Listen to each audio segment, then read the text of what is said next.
Dito kami ngayon sa fish market dito sa Japan.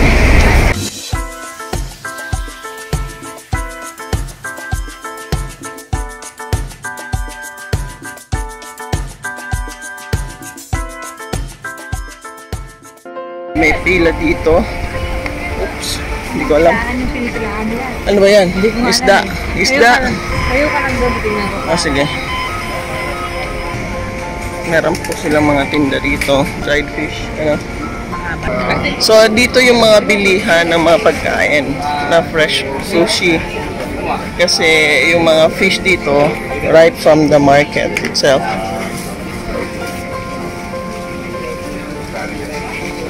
Mochi. May mochi din sila. Meron ding iba. Ito. Saan?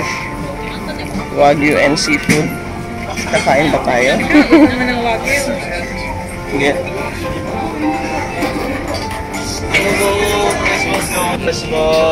Ito yung mga wagyu. Yan yung mga wagyu available dito.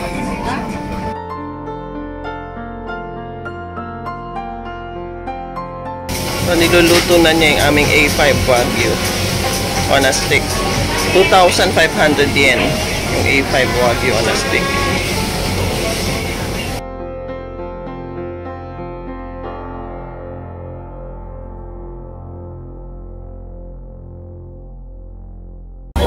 Sarap?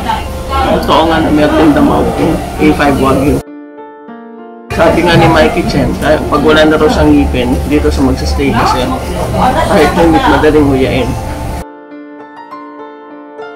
Sobrang soft na. Sa puntong pong ito ay talagang ninanamnam at talagang ine-enjoy ko ang bawat kagat ko dito sa A5 Wagyu na to.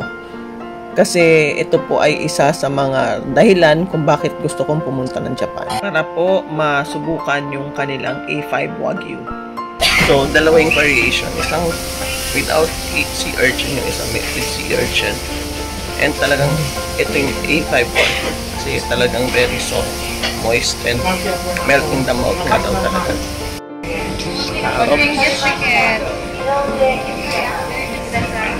So strawberry, 1 pack, 2,000. Masarap yan na rin. Oo nga eh. Do not Try touch ko. the fruit as it will hurt. Takot ka naman. Nakasulat na touch the fruit eh. Imagine mo, 6,000 na yun, oh. Masarap yan. Kaya meron na ako niyan eh. 500 talaga yung ano. Dito kami sa fish market. Ito yung mga dried mushroom, Patay sa sisin sa akin eh. oysters,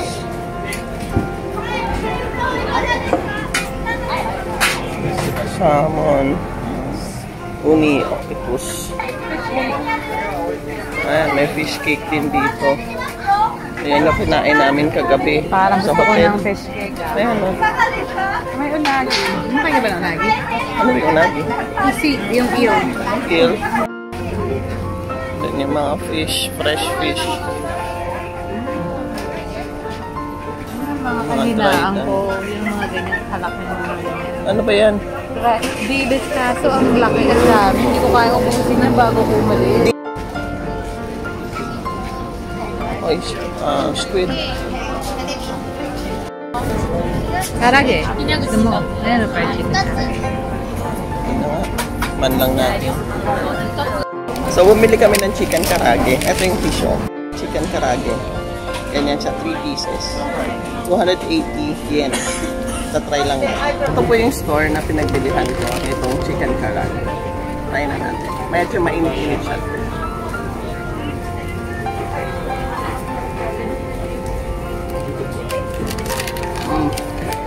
Mainit siya. Very tender yung chicken. So, sabi nila, ang mga chicken dito sa Japan, range free. So, hindi sila stress, relax. Kaya yung mga meat nila, malambot. Tapos, medyo stick lang dito. So, yeah. Pag nakita nyo yung mga scores dito, try nyo. Kasi, Iba talaga ang texture niya. Hindi siya na nararamdaman ko ng ambon. Hindi siya matigas katulad ng mga chicken na ano natin sa Philippines. So tatabi na kami at umaambon.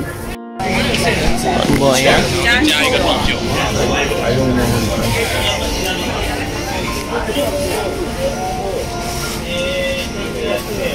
Chi. Irish mochi. Matcha popcorn.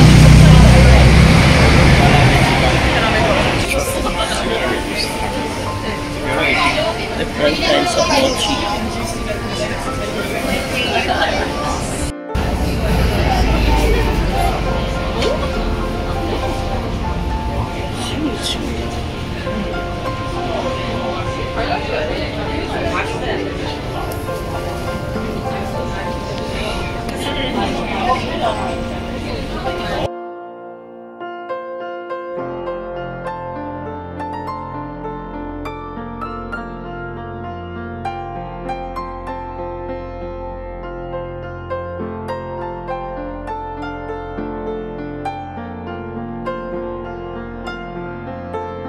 Strawberry whipped cream mochi. Try natin. So.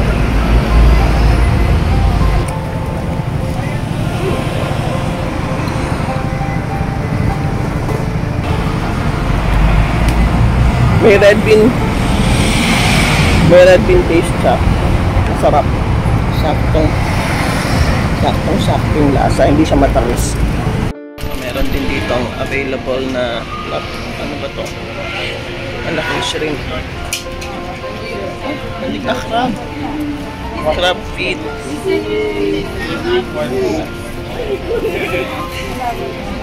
Ayan yung mga crab feet. Freshly steamed. Nakat nila. So sana po ay nagustuhan niyo ating video for today. Kung nagustuhan niyo pong ating video, please like, share, and subscribe. And don't forget to hit that notification bell para ma-update kayo sa mga current videos ko. So until my next video, this has been Lorraine reminding you that God loves you. Bye-bye!